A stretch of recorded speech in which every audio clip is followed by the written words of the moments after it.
Buenos compañeros y maestra, vamos a hablar sobre la diferencia entre células eucariotas y procariotas.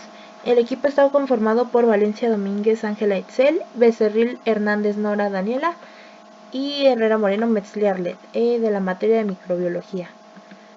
Bueno, primeramente vamos a abordar un índice.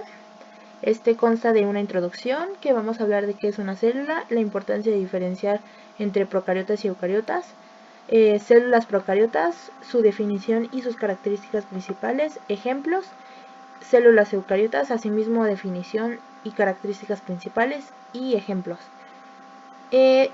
diferencias claves y conclusión. ¿Qué es una célula? La célula es la unidad estructural y funcional de todos los organismos vivos, constituye la forma más pequeña y simple de organización biológica. Ejemplos de células son los espermatozoides. Aquí tenemos una muestra del espermatozoide y sus partes. Está la cola, las mitocondrias, la pieza intermediaria, la cabeza, el centriolo, el núcleo y el acrosoma. Los óvulos, también tenemos una estructura del óvulo y sus partes: núcleo, corpúsculo polar, citoplasma, la corona radiata y zona pelúcida. Y las neuronas. La gran mayoría de las células son microscópicas, es decir, solo pueden ser vistas utilizando un microscopio. Un dato curioso: existen células que pueden ser observadas a simple vista. Este es el caso del óvulo humano, que mide 100 UM y tiene un tamaño similar al de la punta de un lápiz. La importancia de diferenciar entre las células procariotas y eucariotas. Las células se dividen en dos tipos: procariotas y eucariotas. En un momento veremos sus características especiales de cada una a detalle. Las diferencias principales entre células eucariotas y procariotas es que las células eucariotas tienen un núcleo. Todos los organismos multicelulares son eucariontes y los eucariontes también pueden ser unicelulares. Los procariontes son organismos microscópicos que pertenecen a los dominios bacteria y arquea, de dos de los tres dominios principales de la vida. Los fósiles muestran que los procariontes ya habitaban la Tierra hace 3.500 millones de años, y los científicos piensan que fueron unos ancestros procariontes los que dieron origen a todas las formas de vida presentes actualmente en la Tierra. Sus características son que los procariontes son organismos unicelulares. También son mucho más pequeñas que las eucariontes, no tienen núcleo y tampoco organelos.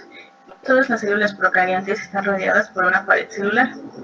Ahora, unos ejemplos de las células procariontas son los bacilos, los cuales son bacterias que tienen forma de bastón o filamento. Pueden ser patógenos o no patógenos. Los cocos son bacterias microscópicas que tienen forma esférica u ovalada. Se pueden encontrar en el ambiente o en los cocoteros. Pueden ser inocuosas o incluso beneficiosas.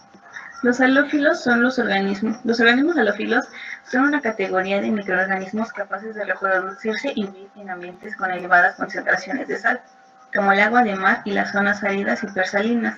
El término halófilo proviene de las palabras griegas halos y filo, que significan amante de la sal. Ahora, una célula eucariota es toda célula que tiene un núcleo definido. Este núcleo contiene la mayor parte de su ADN y está delimitada por una envoltura nuclear. Se cree que las células eucariotas surgieron debido a la fusión entre una bacteria, o sea, un organismo unicelular procariote que tiene pared celular de peptidoglicano, y una arquea, un organismo celular procariota que tiene pared celular de glicoproteínas y proteínas. Esta teoría es la más aceptada, pues se ha podido probar que en las células eucariotas algunos genes provienen de las bacterias y otros de las arqueas. En este sentido, el ADN del núcleo de las células eucariotas es semejante al de las arqueas, mientras que la composición de la membrana y las mitocondrias es similar a la de las bacterias. Sus características es que estas células tienen núcleo rodeado por una membrana nuclear doble. Contienen material genético en forma de cromosomas lineales, tienen orgánulos membranosos que realizan funciones específicas, tienen un citoesqueleto que proporciona estructura y soporte, y tienen compartimentos separados con funciones especializadas. Ahora, los tipos de célula eucariota, tenemos el ejemplo de las células vegetales, que son aquellas células que tienen una pared celular compuesta de celulosa y proteínas, que recubren su membrana plasmática y les otorga rigidez, protección y resistencia. Además, las células vegetales tienen cloroplasto, que son organelos que contienen la clorofila.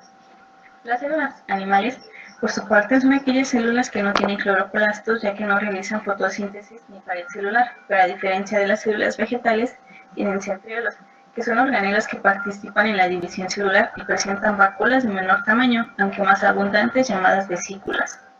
Las células de los hongos son células que se asemejan a la de los animales, aunque difieren de ellas por la presencia de una pared celular compuesta de quitina. Y por último, las células protistas. Las protistas son organismos muy variados, no son animales, ni plantas, ni de hongos, pero a su vez tienen características similares a la de todos estos organismos. Entonces, las células de los protistas son también muy variadas. Una característica de estas células es que presentan una vacuola que se contrae, lo que les permite controlar la cantidad de agua en la célula. Además, las células protistas pueden contener cloroplastos y celulosa. Las diferencias entre estas células. Las células eucariotas son más grandes y más complejas que las procariotas. En las eucariotas el ADN está contenido en un núcleo, mientras que las procariotas no tienen núcleo definido. Además, las eucariotas poseen organulos como mitocondrias y cloroplastos, lo que no ocurre en las procariotas. En cuanto al modo de vida, las procariotas son organismos unicelulares, mientras que las eucariotas pueden ser unicelulares o formar organismos pluricelulares. Las procariotas se producen solo de forma asexual, mientras que las eucariotas tienen producción sexual y asexual. Las eucariotas tienen formas variadas, mientras que las procariotas suelen ser bastón o esféricas y pueden formar colonias. La división celular en eucariotas ocurre por mitosis o meiosis y en procariotas por fisión binaria. La conclusión es la importancia de conocer la diferencia entre las células procariotas y eucariotas. Sirve para entender cómo funcionan los organismos a nivel celular. Estas células tienen estructuras y procesos biológicos diferentes que influyen en aspectos clave como su crecimiento, reproducción y cómo responden a su entorno. Este conocimiento es esencial para comprender la evolución de la vida, las enfermedades, por ejemplo, infecciones bacterianas y como tratamientos médicos, ya sean antibióticos y pueden ser específicos para cada tipo de célula.